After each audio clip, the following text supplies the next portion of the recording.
Kilio cha kwanza, bandari inayotumia maboti au tunasema majahazi ni mbovu na inahitaji marekebisho ya hali ya juu sana, kwa sababu wanaofanya kazi pale ni binadamu, sio ng'ombe. Naomba kama chama makini, uwezo, taarifa, barua kwa Mheshimiwa Rais ambaye anaongoza nchi, muiandike hii siku 100 ambayo inawezekana. Kwanza waanze na system ya kuitengeneza hii bandari, kwa sababu bandari hii endelevu, na ukifanya hesabu ina uwezo wa kulipa wafanyakazi wa serikali hata 400 ambao pesa inatoka pale. La pili, tunarudi kwenye bandari ya Zanzibar kwamba boti za Zanzibar kule zisiende, watumie bandari ya Bagamoyo. Mimi mwenyewe nimefanya kazi ya uvuvi bandari ya Bagamoyo, naijua A to Z. Ukipeleka chombo pale unaenda kuua chombo. Je, lengo la kupeleka vyombo vyetu kule vikafe?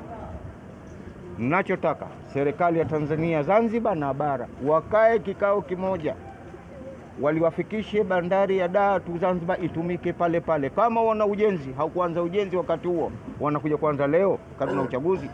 Hapa kuna namna, labda kuna maegesho watu watakupewa. Tupo katika mwendelezo wa kufanya kampeni nikiwa kama mgombea wa rais wa Zanzibar, na leo hii tumefika hapa na timu ya kampeni nikiambatana na mgombea mwenza wa Jamhuri ya Muungano wa Tanzania, Mheshimiwa Azza Haji Suleiman.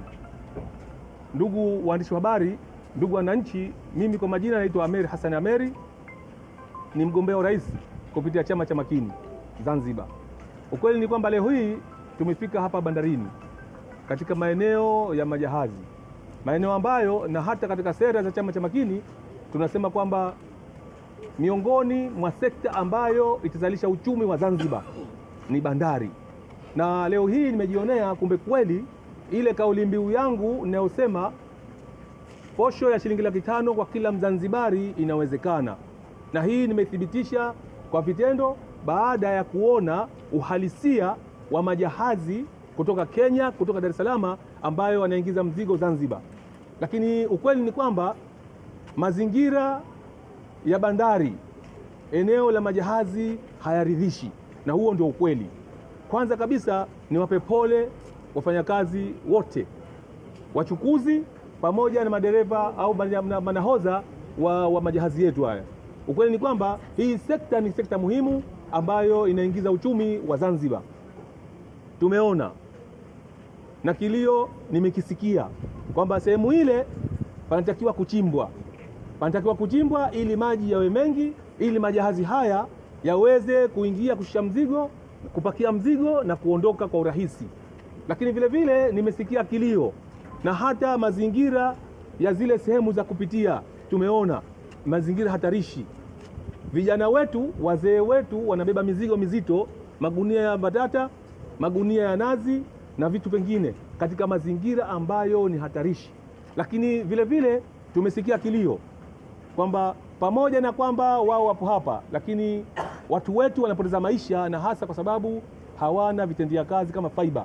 Kwa hivyo mimi niombe kwanza kupitia kwa Dr. Mwinyi, rais wa Zanzibar, bado muda nao awasaidie huu uongozi wa manahodha wa majahazi, wawapatie fiber ya kuokoa maisha ya watu wetu wa Zanzibari na wa Tanzania. Hilo la kwanza. Lakini nini chama cha Makini kitafanya endapo wananchi wa Zanzibar watanipa ridhaa kuwa rais wa Zanzibar? Mimi niwaambie, kwanza kabisa tunawaondosha pale mara moja, kufanya marekebisho haraka iwezekanavyo ndani ya siku 100. Na hili linawezekana kwani fedha ambazo zinaingizwa kutoka kwa hawa watu wa majahazi kuleta mizigo ni fedha ambayo mimi naitegemea kuwalipa wananchi wa Zanzibar posho ya shilingi 500 kila mwisho wa mwezi. Kwa hivyo mimi niseme tu, pamoja na mambo mengine, mazingira mazuri tutaandaa ili kuhakikisha kwamba bandari yetu inakuwa salama kwa wafanyakazi, bandari yetu inakuwa salama kwa hayo majahazi. Lakini vile vile chama cha Makini, nikiwa kama mgombea wa rais, endapo wananchi wa Zanzibar watanipa ridhaa, mimi niwaambie mwenyekiti wa umoja wa majahazi, tutatoa mkopo.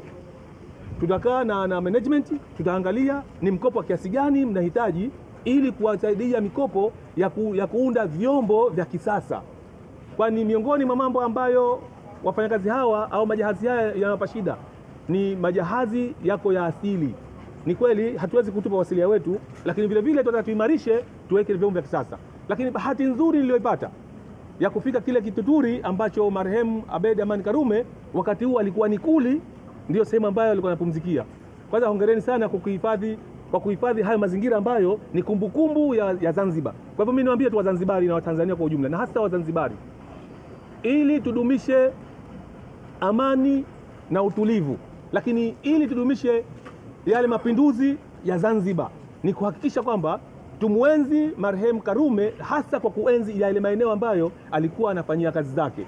Na bahati nzuri nimeonana na wazee wana malalamiko, lakini niwaambie tu kwamba malalamiko hayo tumeyachukua na tutafanyia kazi kama chama cha Makini, endapo wananchi wa Zanzibar watatupa ridhaa. Lakini hata kama chama cha Makini hatujashinda, mimi niwaambie tu nitaandika waraka ambao huyu atakayeshinda nitampelekea, lengo na madhumuni kufanya kwamba Wazanzibari tunaishi katika maisha bora na watu wote wanafanya mazingira yao ya kazi yawe rafiki na wafanye kazi kwa salama na amani.